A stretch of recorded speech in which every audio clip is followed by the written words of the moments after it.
Kisah tentang Ashabul Kahfi merupakan salah satu cerita yang terkenal dalam kepercayaan agama-agama Abrahamik, terutama dalam Islam. Kisah ini menceritakan sekelompok pemuda beriman yang melarikan diri dari penganiayaan seorang raja yang zalim dan berlindung di dalam sebuah gua. Gua tersebut kemudian menjadi tempat mereka tertidur selama 309 tahun, seperti yang diisyaratkan dalam Al-Quran, tepatnya dalam surat Al-Kahfi ayat 9 sampai 26. Setelah ribuan tahun, lokasi gua ini sempat hilang dan tidak ditemukan oleh siapapun, yang menyebabkan kisah ini dianggap oleh beberapa orang sebagai mitos karena kurangnya bukti arkeologi. Namun pada tahun 1963, seorang arkeolog dari Yordania berhasil menemukan sebuah gua di daerah Ar-Rajib, Yordania, yang diyakini sebagai gua tempat bersembunyinya Ashabul Kahfi. Penemuan ini mengungkap banyak bukti yang cocok dengan deskripsi dalam Al-Quran. Di dalam gua tersebut ditemukan 8 kuburan kuno, yang diduga merupakan tempat peristirahatan para pemuda Ashabul Kahfi, serta sebuah kerangka rahang atas seekor anjing, yang sesuai dengan kisah dalam Al-Quran bahwa seekor anjing turut menjaga pintu gua. Menurut tradisi Nasrani, 7 pemuda tersebut dikenal dengan nama Maximilianus, Martinianus, Dionysius, Yohanes, Konstantinus, Lamblicus, dan Antonius.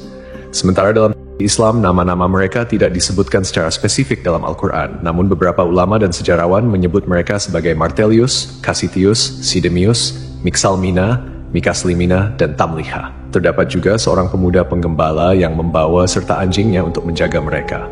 Pemuda-pemuda ini merupakan penasihat atau pembantu seorang raja zalim bernama Dikianus atau Dikianus, yang dalam beberapa catatan sejarah dikenal sebagai Decius, seorang kaisar Romawi yang berkuasa pada abad ke-3 Masehi. Decius dikenal sebagai seorang penyembah berhala yang kejam, terutama terhadap mereka yang beriman kepada Tuhan yang Esa. Para pemuda ini melarikan diri dari ancaman hukuman mati yang dijatuhkan oleh sang raja karena mereka menolak untuk menyembah berhala dan tetap teguh pada keimanan mereka kepada Allah. Setelah tidur selama 309 tahun, para pemuda tersebut bangun dan mendapati bahwa keadaan dunia di sekitar mereka telah berubah. Orang-orang di sekitar mereka telah memeluk agama Tauhid dan kepercayaan kepada Tuhan yang Esa sudah tersebar luas. Bukti ilmiah dari penemuan gua ini memperkuat keyakinan akan kebenaran kisah Ashabul Kahfi. Penemuan arkeologis seperti kuburan kuno dan kerangka anjing di mulut gua sejalan dengan narasi yang terdapat dalam Al-Quran. Selain itu, penemuan ini juga menunjukkan bahwa kisah Ashabul Kahfi bukan sekadar mitos, melainkan sebuah peristiwa sejarah yang nyata, yang tercatat dalam literatur agama dan didukung oleh bukti-bukti fisik. Dalam Al-Quran, Allah Subhanahu wa Ta'ala berfirman mengenai jumlah mereka dalam surat Al-Kahfi ayat 22. Nanti ada orang yang akan mengatakan jumlah mereka adalah 3 orang, yang keempat adalah anjingnya, dan yang lain mengatakan mereka itu 5 orang, yang keenam adalah anjingnya sebagai terkaan terhadap barang yang gaib. Dan yang lain lagi mengatakan mereka 7 orang, yang ke-8 adalah anjingnya. Katakanlah, Tuhanku lebih mengetahui jumlah mereka, tidak ada orang yang mengetahui bilangan mereka kecuali sedikit. Ayat ini menegaskan bahwa hanya Allah yang mengetahui jumlah pasti dari pemuda-pemuda tersebut, dan tidak ada seorang pun yang memiliki pengetahuan pasti kecuali mereka yang diberi petunjuk oleh Allah.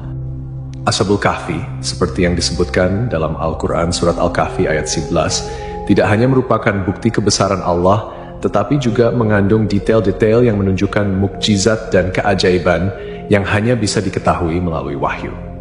Dalam tafsir Ibnu Katsir, dijelaskan bahwa anjing yang menemani para pemuda tersebut juga ikut tertidur di dalam gua bersama mereka. Allah Subhanahu wa Ta'ala berfirman, "Dan kamu akan melihat matahari ketika terbit, condong dari gua mereka ke sebelah kanan, dan bila matahari terbenam, menjauhi mereka ke sebelah kiri, sedang mereka berada dalam tempat yang luas dalam gua itu." Itu adalah sebagian dari tanda-tanda kebesaran Allah.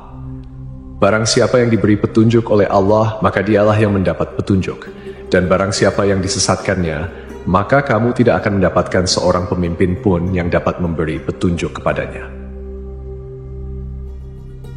Para peneliti yang mempelajari gua ini menemukan bahwa celah masuknya sinar matahari ke dalam gua memang sesuai dengan deskripsi yang ada dalam Al-Quran.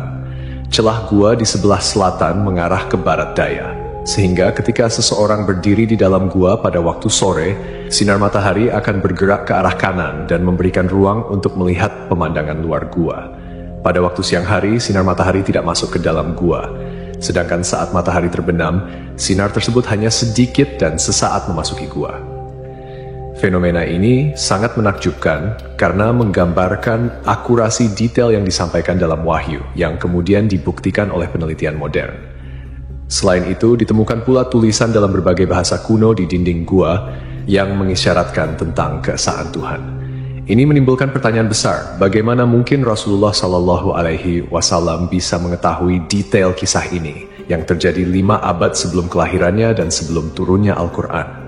Jawabannya jelas, itu adalah wahyu dari Allah, menunjukkan bahwa Al-Quran adalah firman Allah yang mengandung kebenaran sejati.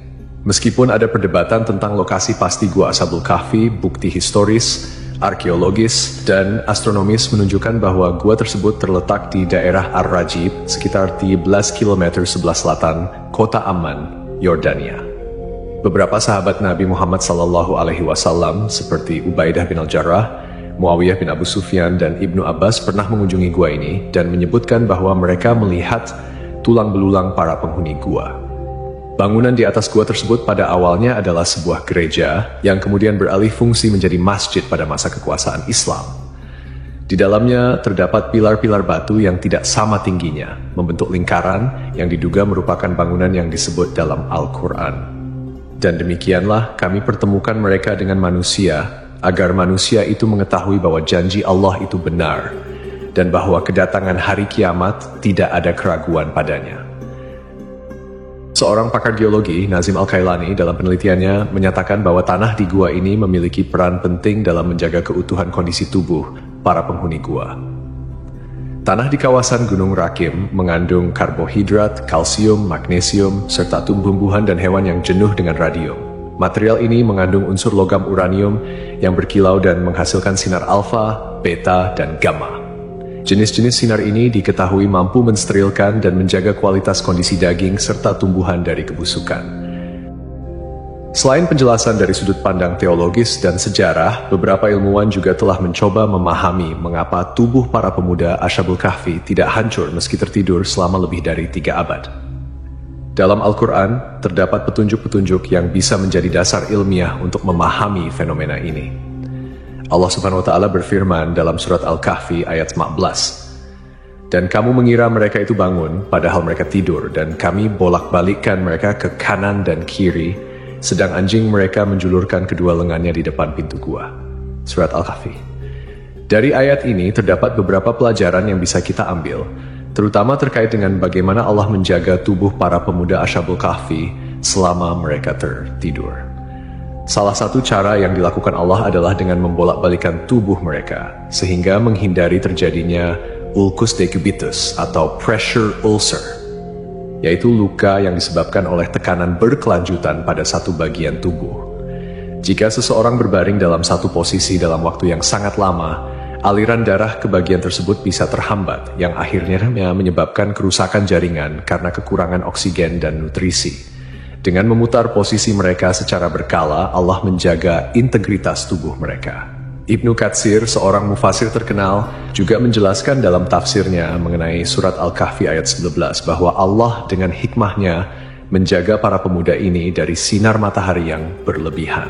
Sinar matahari pagi yang lembut memberikan kehangatan dan sinar yang cukup untuk menjaga kondisi tubuh mereka tanpa menyebabkan kerusakan kulit akibat paparan sinar matahari yang terlalu lama. Ini sesuai dengan pengetahuan medis modern, First, yang menyatakan bahwa paparan sinar ultraviolet dari matahari dalam jumlah yang cukup penting untuk sintesis vitamin D dalam tubuh. Vitamin D berperan penting dalam metabolisme kalsium, yang penting untuk kesehatan tulang, sistem kekebalan tubuh, serta fungsi otot dan saraf.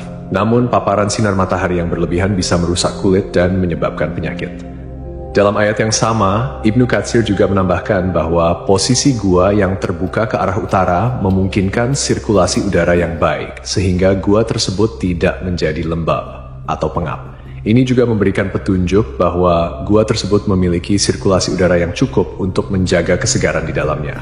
sehingga para pemuda itu tetap dalam kondisi yang baik meskipun tertidur dalam waktu yang sangat lama. Kemudian, dari sudut pandang ilmiah, penelitian lebih lanjut menunjukkan bahwa radiasi dan unsur-unsur mineral yang terdapat di tanah dan dinding gua dapat berperan dalam menjaga kondisi tubuh para pemuda. Seperti yang dijelaskan oleh Nazim Al-Kailani, unsur logam uranium yang ada di gua tersebut memancarkan radiasi yang dapat membantu mensterilkan tubuh dan mencegah pembusukan.